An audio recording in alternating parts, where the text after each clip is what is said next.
بسم اللہ الرحمن الرحیم وبہ نستعین سبحانک لا علم لنا الا ما علمتنا انک انت العلیم الحکیم الحمد للہ رب العالمین والصلاة والسلام علی سید المرسلین وعلی آلہ وصحبہ اجمعین ومن تبعہم بإحسان الی یوم الدین اعوذ باللہ من الشیطان الرجیم بسم اللہ الرحمن الرحیم طاسیم تلک آیات الکتاب المبین۔ حاضرین کرام، الحمدللہ آج قیام اللیل یعنی رمضان کی یہ خصوصی نماز تراویح میں ہم نے قرآن اختتام تک سنا۔ اللہ تبارک و تعالی سنانے والے اور سننے والوں دونوں کی اس عبادت اور محنت کو قبول فرمائے، اور اس پر جو نبی کریم صلی اللہ علیہ وسلم کی زبان مبارک سے من قام رمضان ایمانا واحتسابا غفر لہ ما تقدم من ذنبہ کی فضیلت بیان کی گئی ہے کہ جو شخص ایمان و احتساب کے ساتھ رمضان کے پورے مہینے میں قیام کرے گا اس کے پچھلے گناہ معاف ہو جائیں گے۔ پروردگار یہ فضیلت ہمیں عطا فرما اور ہمیں اس کا مستحق بنا، اگرچہ ہماری نمازوں میں کچھ کمیاں، جذبہ خلوص میں کچھ کوتاہیاں رہ گئی ہوں، اسے درگزر فرما کے اسے قبول فرما۔ قرآن مجید کی یہ تلاوت سننا سنانا جہاں مسنون ہے، بابرکت اور فضیلت والا عمل ہے، وہیں یہ بھی ایک تقاضا ہے کہ یہ اس کے حق تلاوت کی ادائیگی نہیں ہے۔ قرآن کی تلاوت کا حق یتلون آیات اللہ یتلونہ حق تلاوت ہی جو قرآن میں بیان کیا گیا، اس کی تلاوت کا حق یہ ہے کہ ہم قرآن کے حقوق کو سمجھیں، پڑھنے کے ساتھ ساتھ اس کے معنی اور مفہوم پر تدبر کریں، اس کے احکام اور تعلیمات پر اپنی زندگی میں عمل کریں۔ یہ تلاوت کا حق ادا کرنے کی طرف قدم ہوگا، قرآن کے حقوق میں شامل ہے، ورنہ ہم مجرم ہوں گے۔ اللہ تعالیٰ سے دعا ہے کہ جو ہم نے سنایا اس کے بعد ہمیں تدبر کی بھی توفیق دے اور اس پر عمل کی بھی۔ یہ جو سلسلہ ہمارا تراویح کے بعد پورے مہینے جاری تھا اور جاری ہے، یہ تدبر کے لیے ایک شوق پیدا کرنا اور اس کی ایک راہ بتانا۔ قرآن کے مختلف صورتوں کے تحت میں اول مرتين اتدبر القرآن کی کتاب کے حوالے سے ہم گفتگو کر رہے ہیں۔ ہم اختتام قرآن کے اس موقع پر، تکمیل قرآن کے موقع پر ابھی جو پروگرام ہوتا ہے اس کے بعد کریں گے ایک سورۃ الشعراء، شعر کہنے والوں کے نام یہ سورت موسوم ہے، جو مکی ہے اور اس کی کل آیتیں 227 ہیں۔ اس پر ہم تدبر کے انداز میں نظر ڈال رہے ہیں۔ اس سورت کے 3 نام ہیں۔ شعراء جو بہت مشہور ہے، ایک ہے سورۃ الذلہ، الذلہ مانے سائبان، سایہ کرنے والی چیز۔ تیسرا الجامعہ، وہ چیز جو چیزوں کو اکٹھا کرنے والی ہے، جمع کرنے والی ہے۔ اس سورت کے نام کی مناسبت، ان 3 ناموں کو کیوں رکھا گیا، تو اس مناسبت کو بیان کرتے ہوئے کہہ رہے ہیں کہ شعراء، اس لیے کہ شعراء نبوت کے زمانے میں نبی کریم صلی اللہ علیہ وسلم کے عہد مبارک میں لوگوں پر مؤثر ہونے کے سلسلے میں بہت اہم میڈیا اور ذریعہ تھے۔ جیسے آج ہمارے زمانے میں ذرائع ابلاغ، اعلام جس کو کہتے ہیں عربی میں، ذرائع ابلاغ ہیں، اس زمانے میں شعراء کا بڑا اثر تھا۔ آپ نے واقعات سیرت میں پڑھے ہوں گے کہ غزوہ بدر کی شکست کے بعد جب کفار مکہ نے مسلمانوں سے انتقام لینے کی تیاریاں شروع کی، تو جہاں ہتھیاروں کی فراہمی، مال و اسباب کی ضرورت کو فراہم کرنے کی کوششیں کی، وہیں یہ بھی کیا کہ کچھ شعراء کو اس کام کے لیے متعین کیا کہ وہ بستی بستی، قبیلہ، اطراف و اکناف کے مختلف قبائل میں جا کر ایسے اشعار کہیں جو انتقام کے جذبات کو بھڑکائیں، مسلمانوں کے خلاف ورغلائیں اور اکسائیں لوگوں کو۔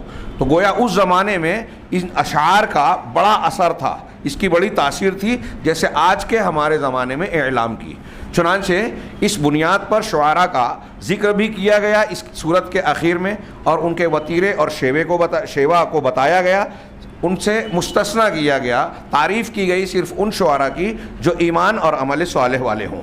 دوسرا نام ہے ذلہ، اس لیے کہ اس صورت میں قوم شعیب کا جہاں تذکرہ کیا گیا اور ان کا قصہ اور واقعہ بیان کیا گیا، وہاں ان کے عذاب کا جب ذکر ہوا تو اللہ نے فرمایا فَكَذَّبُوهُ، انہوں نے شعیب علیہ السلام کو جھٹلایا، ان کی دعوت کو مسترد کیا، فَأَخَذَهُمْ عَذَابُ يَوْمِ الذُّلَّةِ، چنانچہ اللہ تبارک و تعالیٰ نے انہیں سائبان والے دن کے عذاب نے انہیں گھیر لیا، سائبان والے دن کے عذاب میں گھیر لیا۔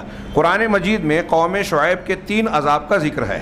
سورہ اعراف میں یہ ذکر کیا گیا ہے کہ ان پر زلزلہ آیا۔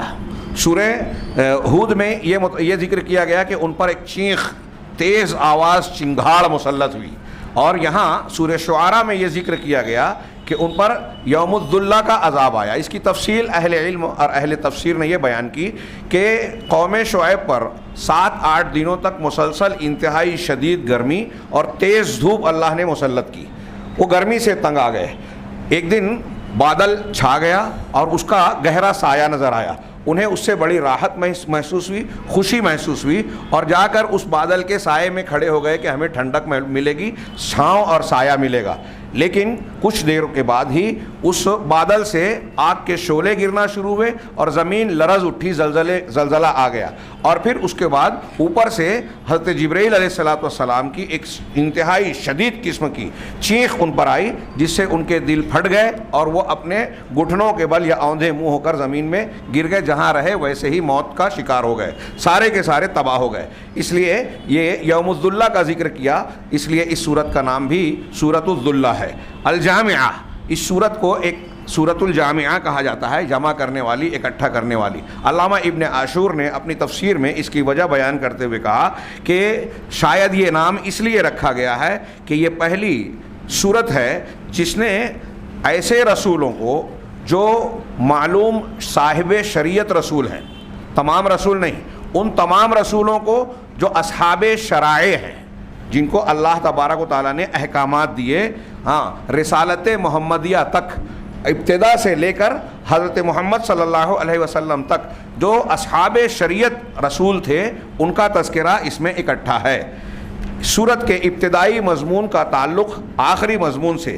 یہ سورت شروع ہوتی ہے قرآن کے اس قول سے کہ تلک طاسیم میم حروف مقطعات کے بعد تلک آیات الکتاب المبین، یہ واضح کھلی کتاب کی آیتیں ہیں، یعنی قرآن کے ذکر سے اس کی شروعات ہوتی ہے، اور آخری آیت بھی اس میں قرآن کے ذکر پر ہی مشتمل ہے۔ اللہ نے فرمایا وَإِنَّهُ لَتَنزِيلُ رَبِّ الْعَالَمِينَ، یعنی قرآن کے ذکر سے ہی اس کا اختتام ہوا، یہ رب العالمین کی جانب سے نازل شدہ ہے۔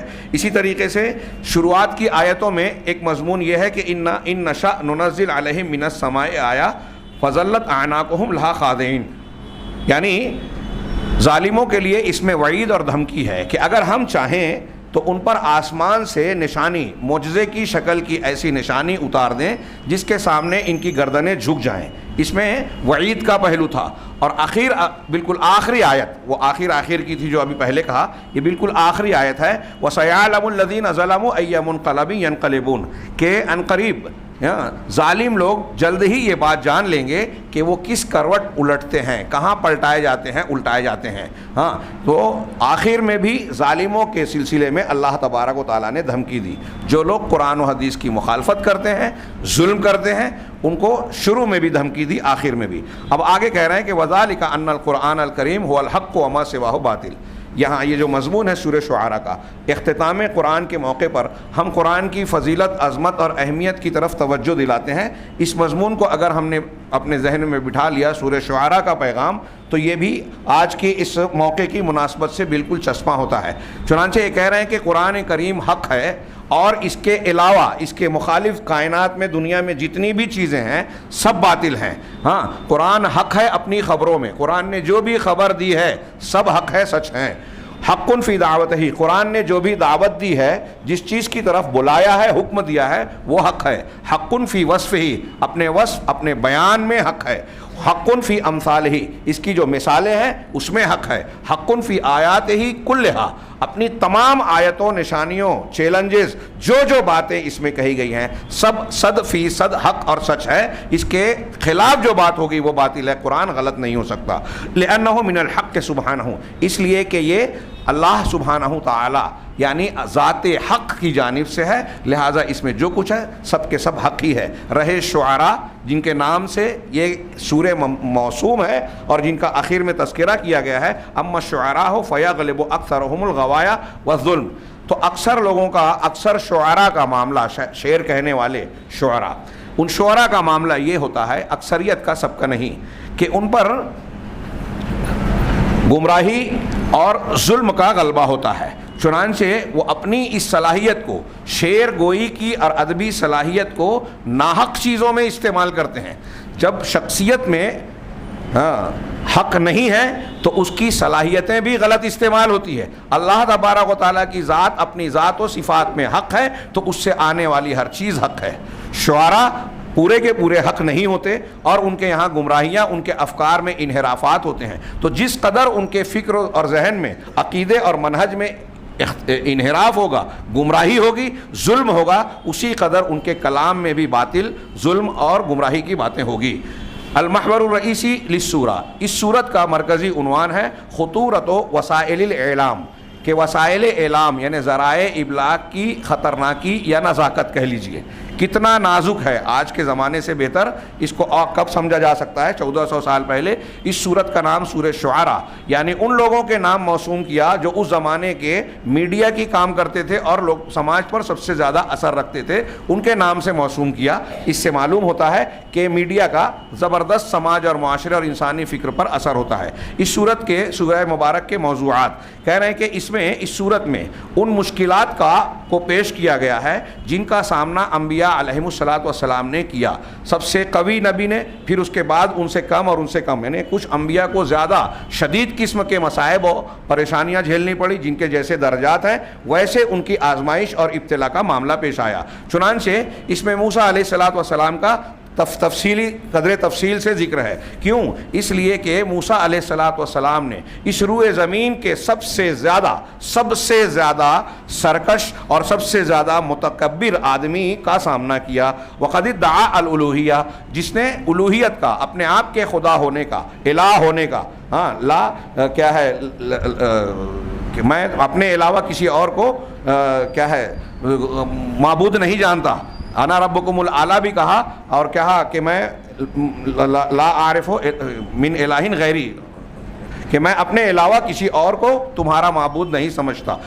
تو الوہیت کا بھی دعویٰ کیا۔ وَأَتَى بِأَلْوَانِ الْعَذَابِ الشَّدِيدِ، اور یہ طرح طرح کے نئے قسم کے عذاب اپنے مخالفین کے لیے، سخت قسم کی سزائیں اور عذاب کو پیش کیا جس میں اس سے پہلے کسی نے اس کو اختیار نہیں کیا تھا۔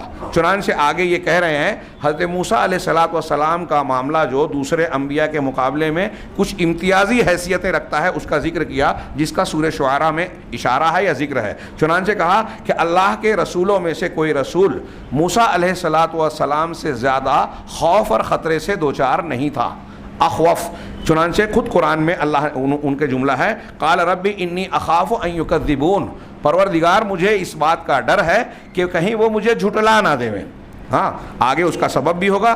اور کوئی نبی ایسا نہیں تھا جن کو حضرت موسیٰ علیہ الصلاۃ والسلام کی طرح جو ہے اس کے سینے میں گویا تنگی محسوس ہو اور اس کی زبان نہ چلتی ہو۔ چنانچہ حضرت موسیٰ علیہ الصلاۃ والسلام کا خود کا ذکر ہے، جب آپ کو نبوت سے نوازا اللہ نے تو اللہ سے کہا انہوں نے وَيَضِيقُ صَدْرِي وَلَا يَنطَلِقُ لِسَانِي فَأَرْسِلْ إِلَىٰ ہارون، کہ میرا سینہ تنگ ہو رہا ہے، میری زبان نہیں چل رہی ہے، لہذا اے اللہ میرے ساتھ ہارون کی طرف بھی وحی بھیج۔ اس سے پہلے کہ ایک درس میں بتایا حضرت عائشہ کے حوالے سے کہ ایک عربی کو سنا کہ دنیا میں وہ بھائی جو اپنے کسی بھائی کے لیے سب سے زیادہ مفید ثابت ہوا وہ موسیٰ علیہ الصلاۃ والسلام، ہارون علیہ السلام کے لیے، کہ انہوں نے اللہ سے اپنے بھائی کے لیے نبوت مانگی۔ نبوت سے بہتر کا اس دنیا میں کوئی چیز ہو ہی نہیں سکتی۔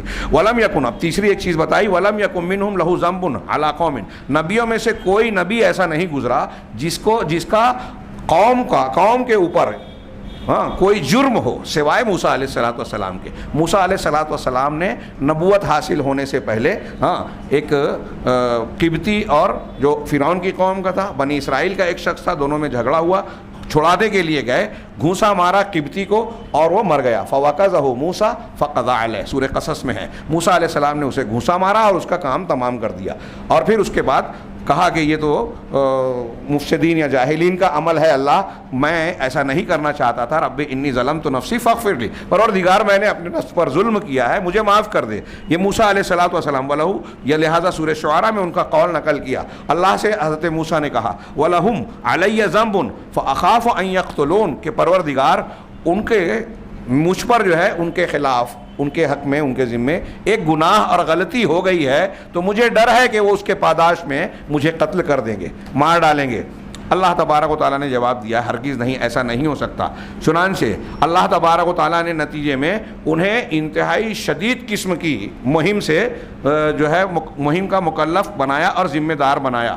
وہ کیا کہ صرف نبوت، فرعون کو صرف دعوت ہی پیش نہیں کرنی ہے کہ توحید کی طرف بلائیں، بلکہ یہ بھی ذمہ داری دی کہ بنی اسرائیل جس کو فرعون نے اپنا غلام بنا کر رکھا ہے، ان کو اس کے پنجہ استبداد سے نکالیں اور چھڑائیں، یہ بھی ذمہ داری دی۔ چنانچہ آیت نمبر 15، 16، 17 میں اللہ نے فرمایا قال کلا فاذهبا بآیاتنا انا معکم مستمعون فاتیا فرعون فقولا انا رسول رب العالمین ان ارسل معنا بنی اسرائیل، فرعون کے پاس جاؤ اور کہو تم دونوں کہ ہم اپنے رسول رب العالمین کی طرف سے بھیجے ہوئے پیغمبر ہیں، اور تم ہمارے ساتھ بنو اسرائیل کو روانہ کر دو، چھوڑ دو، آزادی دے دو۔ وحدد فرعون بموسیٰ بالسجن، اسی طریقے سے انہیں امتیازات بتا رہے ہیں کہ فرعون نے، وقت کا بادشاہ، پوری قوت و طاقت رکھنے والا، موسیٰ علیہ الصلوۃ والسلام کو قید کی دھمکی دی۔ قال لئن اتخذت الہا غیری لاجعلنک من المسجونین، اگر تو نے میرے علاوہ کسی اور کو الہ بنایا، دیکھیے یہاں بھی الوہیت کا دعوے دار، میرے علاوہ کسی اور کو الہ بنایا، دعویٰ کیا، تو میں تمہیں ضرور قیدی بنا دوں گا، قید خانے میں ڈال دوں گا۔ واستعان فرعون علی موسیٰ بالسحرہ، اور موسیٰ کو شکست دینے کے لیے، ان کی دعوت کو رد کرنے کے لیے فرعون نے جادوگروں سے مدد طلب کی، کہ مدینہ میں، شہر میں کیا ہے، حاشرین، ہرکاروں کو بلاؤ، یاتوک بکل سحار علیم، ہر ماہر جادوگر کو، جاننے والے ماہر جادوگر کو لے کر آئیں۔ فجمع السحرۃ لمیقات یوم معلوم، جادوگروں کو ایک مقررہ دن کے وعدے پر اکٹھا کیا گیا۔ واستعان بالحرب الاعلامیہ، اور ساتھ ہی ساتھ فرعون نے موسیٰ علیہ الصلوۃ والسلام کے خلاف میڈیا اور پروپیگنڈے کی طاقت کا بھی استعمال کیا، مدد حاصل کی۔ چنانچہ فارسل فرعون فی المدائن حاشرین، قرآن نے کہا کہ فرعون نے شہروں اور بستیوں میں ہرکاروں کو بھیجا، کہ یہ کہتے ہوئے کہ ان ہؤلاء لشرذمۃ قلیلون، کہ یہ بہت چھوٹی سی جماعت ہے، وانہم لنا لغائظون، اور یہ ہم کو غصہ دلا رہے ہیں، غضب میں مبتلا کر رہے ہیں، وانا لجمیع حاضرون، ہم سب ان کے خلاف جو ہے تیاری کر کے، ہوشیار ہو کر ان کے خلاف تیاری کریں گے۔ اس کے 2-3 معنی کیا ہے آیت کے، کہ ان کے خلاف اقدام کریں گے۔ تو گویا لوگوں کو ورغلایا اور ہرکاروں کو بھیج کر اس وقت کے ذرائع ابلاغ کا استعمال کر کے موسیٰ علیہ السلام اور بنی اسرائیل کے خلاف بھڑکایا، جیسے آج اہل اسلام کے خلاف ذرائع ابلاغ کا استعمال ہوتا ہے۔ وختاماً قرر فرعون قتل موسیٰ ومن معہ، اور آخر میں فرعون نے یہ بھی طے کیا کہ موسیٰ اور ان کے ساتھیوں کو قتل کر دے گا، صفحہ ہستی سے مٹا دے گا۔ فاتبعوہم مشرقین، صبح کے وقت، یعنی سورج کے شروق، مشرق سے نکلنے کے وقت ان کے پیچھے نکلے، ان کا پیچھا کیا۔ فلما تراء الجمعان، جب دونوں لشکروں نے ایک دوسرے کو دیکھ لیا، تراء ایک دوسرے کا سامنا ہوا، قال اصحاب موسیٰ انا لمدرکون، تو موسیٰ کے ساتھیوں نے کہا کہ ہم تو گھیر لیے گئے، ہم تو پکڑ لیے گئے، اب ہم بچیں گے نہیں۔ حضرت موسیٰ نے کہا کلا ان معی ربی سیہدین، ہرگز نہیں، میرے ساتھ میرا پروردگار ہے جو مجھے راستہ دے گا۔ اور پھر معجزاتی طور پر یہ راستہ دیا۔ اس دن کو بطور شکرانہ ہمارے یہاں روزے کے ساتھ مشروع کیا گیا۔ حضرت موسیٰ نے روزہ رکھا تھا، امت محمدیہ کو بھی کہا گیا کہ عاشورہ کے دن روزہ رکھیں اور یہود کی مخالفت کرنے کے لیے ایک دن اور ساتھ میں روزہ رکھیں۔ تو یہ آخر پھر اس کے بعد نوح علیہ السلام کا واقعہ ہے، اس میں یہ بیان کیا گیا کہ ان کی قوم نے ایمان پر اور دعوت حق پر قائم رہنے کی شکل میں ان کو رجم کر دینے کی، سنسار کر دینے کی دھمکی دی۔ قالوا لئن لم تنتہ یا نوح لتکونن من المرجومین، کہ اگر تم باز نہیں آئے اے نوح اپنے اس عمل اور دعوت کے کام سے تو آپ سنسار کر دیے جاؤ گے۔ ثم ہود، پھر ہود علیہ الصلوۃ والسلام کے واقعے کا ذکر یہ 116 میں ہے، اور ان کی قوم نے اللہ کی قدرت کو چیلنج کیا اور ان کے ساتھ کفر کا رویہ برتا۔ آیت نمبر 136 اور 138 کو دیکھیے، قالوا سواء علینا، ہم پر برابر ہے. اوعظت ام لم تکن من الواعظین, آپ ہمیں واعظ و نصیحت کریں یا واعظ و نصیحت نہ کریں. ان ھذا الا خلق الاولین, یہ تو پہلوں کی عادت رہی ہے. وما نحن بمعذبین, اور ہم کو عذاب نہیں ہوگا. ہم کو اللہ نے دنیا میں اتنی نعمتیں دے رکھی ہے تو ہم عذاب سے دوچار نہیں ہوں گے, گویا اللہ کے چہیتے ہیں. اور دوسرے معنی بیان کیے جا سکتے ہیں. پھر اس کے بعد صالح علیہ السلام اس طریقے سے ان کی قوم نے دعوت کو ٹھکرایا, اور اللہ کی نشانی جو معجزاتی طور پر خود ان کے مطالبے پر دی گئی تھی, پہاڑی سے نکلنے والی اونٹنی, منع کرنے کے باوجود انہوں نے سرکشی کرتے ہوئے, حد سے تجاوز کرتے ہوئے اللہ کی اونٹنی کو قتل کر دیا. جب کہتے حضرت صالح نے سختی سے وارننگ دی تھی, فلا تمسوها بسوء فیاخذکم عذاب یوم عظیم, کہ اس کو کسی برائی کے ساتھ اس اونٹنی کو چھونا نہیں, ورنہ عظیم دین کا عذاب تمہیں پکڑ لے گا. فعقروها, تو اللہ نے کہا کہ فعقروها, انہوں نے اس اونٹنی کی کونچیں کاٹ ڈالی. فاصبحوا نادمین, پس وہ نادمین شرمندہ لوگوں میں سے ہو گئے. کب شرمندہ ہوئے؟ جب اللہ کا عذاب آ گیا, جب انہوں نے کونچ کاٹی. حضرت صالح نے یہ کہا کہ اب 3 دن تک تم صرف انتظار کرو, چوتھا دن تمہارے لیے عذاب کا دن ہوگا. اور جب تیسرے دن یہ دن گزرنے لگے اور انہیں عذاب کی علامتیں آتی نظر آنے لگی, وہ ظہور ہوتی, تو اب وہ نادم ہوئے اور توبہ کرنے لگے. لیکن عذاب کے ظاہر ہو جانے, اللہ کا فیصلہ ہو جانے کے بعد, فرعون نے بھی ڈوبتے ڈوبتے کہا تھا نا کہ میں بنو اسرائیل اور موسیٰ ہارون کے رب پر ایمان لاتا, تو کہا کہ اب یہ ایمان قابل قبول نہیں ہوگا. تو موت کی علامات, عذاب کی علامات ظاہر ہونے کے بعد, اور قیامت کے وقت سورج کے مغرب سے طلوع ہونے کے بعد اللہ کی توبہ, اللہ تعالیٰ توبہ قبول نہیں کرتا.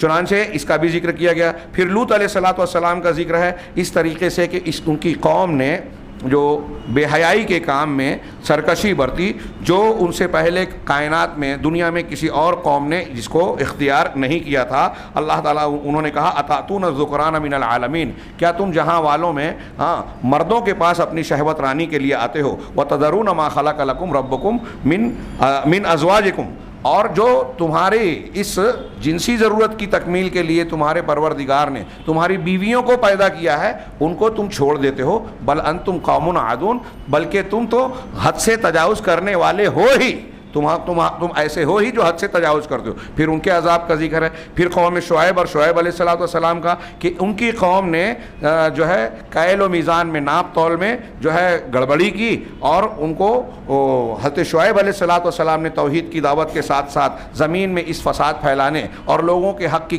کو کم کرنے سے منع کیا. وَأَوْفُوا الْكَيْلَ وَلَا تَكُونُوا مِنَ الْمُخْسِرِينَ وَوَزِنُوا بِالْقِسْطَاسِ الْمُسْتَقِيمِ. دعوت آپ جانتے ہیں, میں سمجھتا ہوں آیتوں کے ترجمے کی ضرورت نہیں ہے, لیکن اس میں سبق ہے کہ ایسی حرکت کرنے سے ان پر عذاب آیا. تو ہمارے اور آپ کے درمیان اگر ہم پک پھنی کی چوری کرتے ہیں, دودھ میں پانی ملاتے ہیں, سود کا لین دین کرتے ہیں, تو لوگوں کے حق کے سلسلے میں لینے اور دینے کے سلسلے میں ہم وہی کام کر رہے ہیں جو قوم شعیب کرتی تھی. جب انہوں نے نہیں مانا تو اللہ کا عذاب آیا, اور 3 طرح کا عذاب آیا جو میں نے ابھی شروع میں بیان کیا. کہ لوگوں کی اشیاء کو ان کا کم کر کے نہ دو. عام لوگوں کی, ہمارے یہاں رشتہ داروں کا حق لوگ آج ہڑپ رہے ہیں, اور حقداروں کے حق کو جانتے بوجھتے نہیں ادا کرتے, اور غلط فہمی کا شکار ہوتے ہیں کہ ہم فلاں فضیلت والی 2 رکعت نماز پڑھ لیں گے یا فضائل پر عمل کر لیں گے, ذکر و اذکار کر لیں گے, اور یہ حقوق صاف ہو جائیں گے. بہن کا حصہ لے لیا, بھائی کا حصہ نہیں دیا, اور اس طرح کی اور بھی دین کے سلسلے میں جو ہے کھلواڑ کیا, اس کے احکامات کو پامال کیا. میں نے اس سے پہلے کے دروس میں بھی اور بار بار یہ کہتا ہوں کہ جو لوگ یہ سمجھتے ہیں وہ غلط فہمی میں مبتلا ہیں, وہ فریب میں مبتلا ہیں. علماء کا کام ہے کہ ان کو صحیح دین بتائیں, یہ دین نہیں ہے.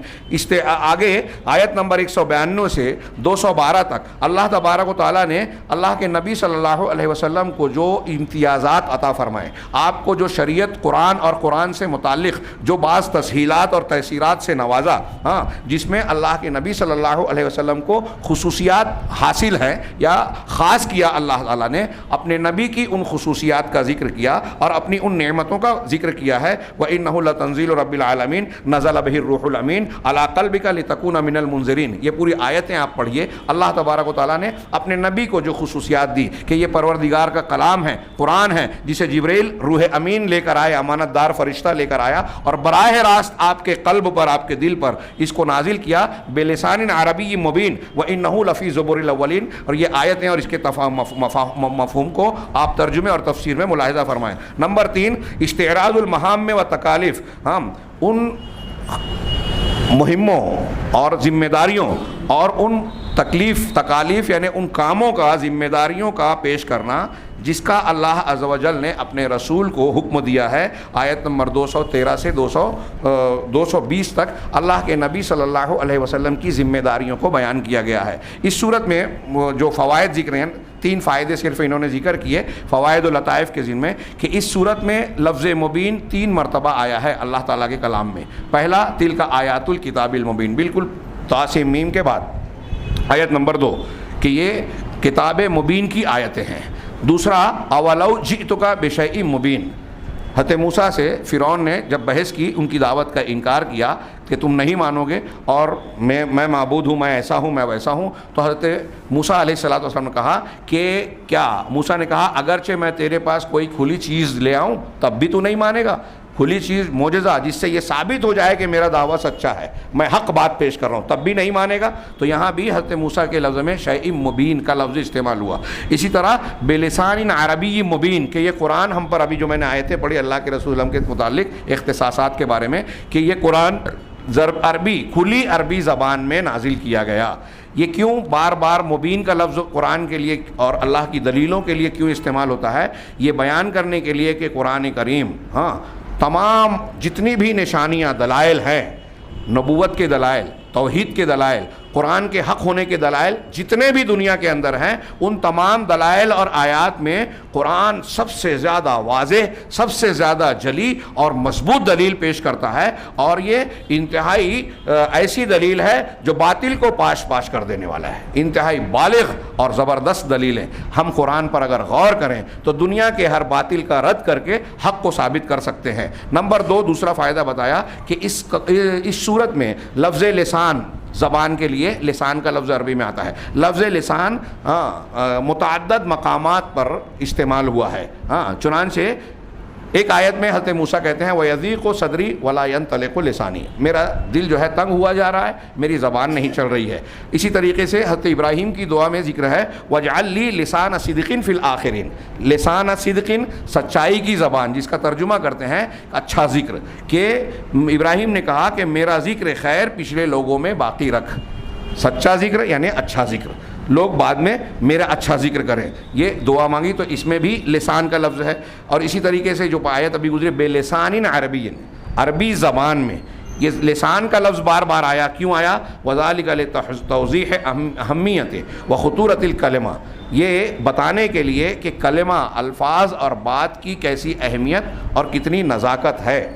اللہ تبارک و تعالیٰ نے انبیاء کرام علیہم الصلاۃ والسلام کو اور اپنی وحی کو انتہائی اعلیٰ زبان کے الفاظ سے نواز کر اپنی دعوت پوری کا کام کرنے کی ذمہ داری سونپی، تو اس میں زبان کی بڑی اہمیت ہے۔ ایک داعی کو، ایک مسلمان کو اپنی زبان سنبھال کر رکھنا چاہیے، قرآن حدیث کے دائرے میں اور ان کے احکامات کا تابع بنا کر رکھنا چاہیے، اور دلوں پر اس زبان کا اثر بھی لوگوں پر واضح ہو، اس لیے یہاں لسان کا ذکر کیا گیا۔ نمبر 3 آخری بات انہوں نے جو فائدے کے ضمن میں کہی، معرفت و فضل و قوت الایمان، ایمان کی قوت اور اس کی فضیلت کی جانکاری، جب دلوں میں اس کی بشاشت داخل ہو جاتی ہے تو ایمان کتنا زبردست اور قوی ہوتا ہے، اس کا اندازہ لگانے کے لیے اس صورت میں ایک مثال بیان کی گئی ہے جو اس سے پہلے بھی بعض صورتوں کے سورہ طٰہٰ کے ضمن میں بیان کی گئی تھی، اور میں نے قدر تفصیل سے کہا تھا، اور وہ اس طرح سے کہ جادوگروں کا، موسیٰ علیہ السلام کے مقابلے کے لیے فرعون نے جادوگروں کو بلایا،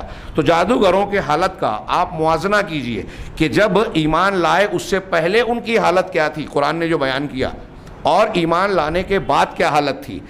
قبل الایمان، ایمان لانے سے پہلے، کہ ان کو دنیا کا بدلہ مشغول کیے ہوئے تھا، ان کے ذہن کا پورا مرکز فکر جو تھا وہ یہ تھا کہ دنیا کا اجر و ثواب اور فرعون کا انعام مل جائے، اور سلطان یعنی بادشاہ وقت کی قربت مل جائے۔ چنانچہ انہوں نے فرعون سے آ کر کہا، آیت نمبر 41 سورہ شورى کی، کہ فلما جاء السحرہ، جب جادوگر آئے، قالوا لفرعون اَإِنَّ لَنَا لَأَجْرًا إِن كُنَّا نَحْنُ الْغَالِبِينَ، تو فرعون سے کہا کہ کیا اگر ہم غالب آ گئے، موسیٰ کو ہرا دیا، تو کیا ہم کو انعام اور بدلہ ملے گا؟ تو فرعون نے جواب دیا، قال نعم، ہاں کیوں نہیں، وَإِنَّكُمْ إِذًا لَمِنَ الْمُقَرَّبِينَ، صرف اجر اور انعام ہی نہیں بلکہ تم مقربین میں سے ہو جاؤ گے، تم کو دربار میں اونچا مقام دیا جائے گا۔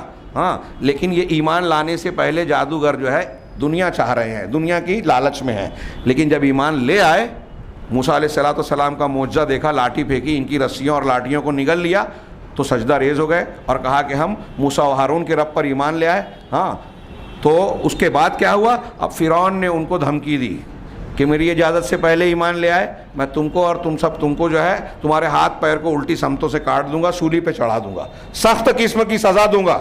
تو اس دھمکی، قتل اور شدید قسم کی سزا کی دھمکی کے باوجود وہ ثابت قدم رہے. اب ان کے لیے دنیا کی کوئی اہمیت نہیں ہے، جو پہلے وہ مانگ رہے تھے اب اس کی پرواہ نہیں ہے. ہاں، وَلَمْ يَخَافُوا رَجَاءَ ثَوَابِ الْآخِرَةِ، اور آخرت کے دن کے ثواب کی امید میں فرعون کی دھمکیوں سے اور موت سے نہیں ڈرے. ہاں، اور رحمان کی قرب اور نزدیکی چاہنے کے شوق میں انہوں نے اپنے آپ کو قربان کرنے کے لیے تیار پیش کیا. قالوا لا ضیرہ، فرعون کی دھمکیوں کے جواب میں انہوں نے کہا لا ضیرہ، ہم کو کوئی پرواہ نہیں، کوئی حرج نہیں ہے، ہاں کوئی بات نہیں، جیسے ہم لوگ کہتے ہیں نا اس انداز میں کہا لا ضیرہ انا الی ربنا منقلبون، ہم تو اپنے پروردگار کی طرف ہی پلٹنے والے ہیں. یہ سورہ شعراء سے متعلق جو شیخ نے کچھ باتیں پیش کی تدبر کے حوالے سے، ہم نے اس کو مکمل کیا، اور آج کے لوگوں کے شوق یا جذبے کو یا یہاں موجود بچوں کو دیکھ کر میں نے اختصار سے کام لیا. اللہ تبارک و تعالی ہمیں قرآن میں غور و فکر کرنے اور اس کے حق کو ادا کرنے کی توفیق عطا فرمائے. جیسا کہ میں نے عرض کیا کہ آج تکمیل قرآن ہوئی ہے، اور اس مناسبت سے ایک روایت اور ایک طریقہ ہے کہ مسجد کے ذمہ داران، خدام مسجد اور قرآن سنانے والوں کو کچھ ہدایہ اور نذرانے پیش کرتے ہیں، لہٰذا مختصر سی وہ کارروائی ہوگی. اس سے پہلے میں یہ عرض کرنا چاہتا ہوں انتہائی 2 جملوں میں، اس سے پہلے یہ بات میں کہہ چکا ہوں علامہ شنقیطی کی تفسیر کے حوالے سے کہ قرآن میں آج ہم نے اختتام کیا تو اخیر میں قل اعوذ برب الفلق اور قل اعوذ برب الناس پڑھا.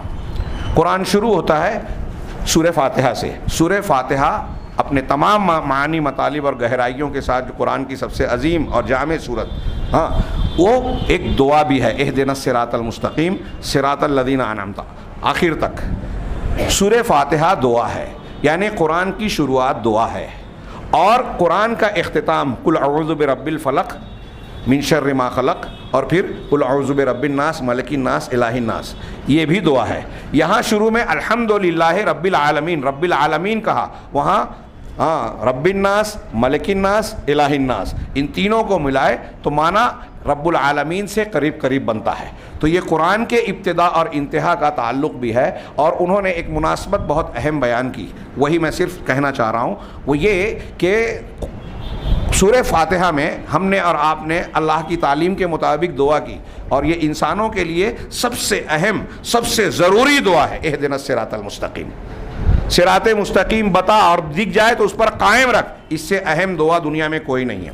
سب سے جامع اور سب سے ضروری دعا، منہج کو سمجھنا کہ صحیح دین کون سا ہے، صحیح مسلک کون سا ہے، اس پر قائم رہیں گے تو ہی جنت ملے گی. یہ بار بار اسی لیے اللہ نے دعا مانگنے کی تعلیم دی، ہر نماز کی ہر رکعت میں ہر بندے کو پڑھنا ہے، کیونکہ اس دعا کی ہر شخص کو ضرورت ہے. شیطان انسانوں میں سے ہو یا جینوں میں سے، ہر موقع پر ہم کو راہ راست سے بھٹکانے کی کوشش بھرپور کر رہا ہے، لہذا اس دعا کی ضرورت ہے. اب یہ دعا ہم نے مانگی، اور جواب میں اللہ تبارک و تعالیٰ نے کہا کہ تم نے ہدایت مانگی تو یہ قرآن کتاب ہدایت ہے. الف لام میم ذالک الکتاب لا ریب فیہ ھدی للمتقین، ہاں یہ کتاب ہے جس کے سلسلے میں جس میں کوئی شک و شبہ نہیں ہے، شبہ کی کوئی گنجائش ہی نہیں ہے. ہاں یہ متقیوں کے لیے ہدایت ہے. ہم نے ہدایت مانگی، اللہ نے کہا یہ دستور اور ہدایت ہے تمہاری زندگی کا. یہ سب سے قیمتی دعا تھی تو یہ سب سے قیمتی نعمت ہے. قرآن سے بڑھ کر دنیا میں کوئی نعمت نہیں ہے، اور شیطان جو ہمارا دشمن ہے ازلی، وہ اسی نعمت کو ہم سے حسد رکھتا ہے، تو ہمیں نقصان پہنچانا، گمراہ کرنا چاہتا ہے، اور اس سب سے قیمتی نعمت کو چھیننا یا اس کو مجروح کرنے کی کوشش کرتا ہے. کچھ لوگ تو اس کو مانتے ہی نہیں، کچھ لوگ اس کے حقوق کو سمجھتے ہی نہیں، کچھ لوگ اگر پڑھتے ہیں تو اس کی غلط تفسیر کر کے، غلط انداز میں اس کے ساتھ برتاؤ کر کے ظلم کرتے ہیں، کھلواڑ کرتے ہیں، جیسے آج ہم منکرین حدیث اور بعض لوگوں کو دیکھ رہے ہیں. اس لیے اس نعمت کی حفاظت اور قدردانی کرنا بہت ضروری ہے. اب یہ نعمت ہمیں ملی، ہم کو قرآن پورا دے دیا اللہ نے، تو آخر میں دعا سکھائی کہ رب الناس ملک الناس الہ الناس، کہ سارے جہاں کا نظام چلانے والا پروردگار ہے، رب ہے. ہاں ملک الناس، بادشاہ وہی ہے لوگوں کا، جب بادشاہ وہ ہے تو حکم اور فیصلہ اسی کا چلتا ہے، اس کا حوالہ دی جائے. ہاں الہ الناس، جب رب وہی ہے، بادشاہ وہی ہے، تو عبادت کے لائق بھی وہی ہے، اسی کی طرف رجوع کر کے مانگنا چاہیے. لہٰذا ہم کہیں بندے اللہ سے کہ جب سارے کائنات کا نظام پروردگار تو چل رہا ہے، ملک ہونے کی حیثیت سے تیرا ہی نظام اور حکم چلتا ہے، لہٰذا میں تیرے ہی جناب میں جھکتا ہوں، تجھی سے مانگتا ہوں. کیا مانگتا ہوں؟ من شر الوسواس الخناس. وسواس خناس، بار بار پلٹ کے آنے والے وسوسہ ڈالنے والے کے وسوسے سے تیری پناہ میں آتا ہوں. من شر الوسواس الذی یوسوس فی صدور الناس، جو انسانوں کے سینے میں وسوسہ ڈالتا ہے. من الجنۃ والناس، ہاں انسانوں میں سے بھی اور لوگوں میں سے بھی. یہ وسوسہ سب سے خطرناک چیز ہے ہمارے لیے. یہ وسوسے کے ذریعے سے شیطان نے انبیاء کرام کو بھٹکانے کی کوشش کی. حضرت آدم علیہ السلام کو بہکایا، شجر ممنوعہ کا استعمال کیا، جنت سے نکل گئے، ذریعہ بنے. ہم کو اللہ تعالیٰ نے بطور علامت بار بار ذکر کیا کہ یہ شیطان تم کو تمہارے ماں باپ کی طرح بہکا کر بے برہنہ کرنا چاہتا ہے، دنیا میں بے حیا اور برہنگی کے بے حیائی اور برہنگی کی طرف لے جانا چاہتا ہے، آخرت میں عذاب کا مستحق بنانا چاہتا ہے. لہٰذا یہ نعمت قرآن جو ملی ہے اس کی قدر کرو، اور جہاں اس کی قدر کر تو اپنی محنت اور کوشش کے ذریعے سے قدردانی کرو. وہیں اللہ سے یہ دعا مانگتے رہو کہ مالک من شر الوسواس الخناس سے تو ہمیں بچا، جو ہم کو قرآن کے راستے سے ہٹاتا ہے،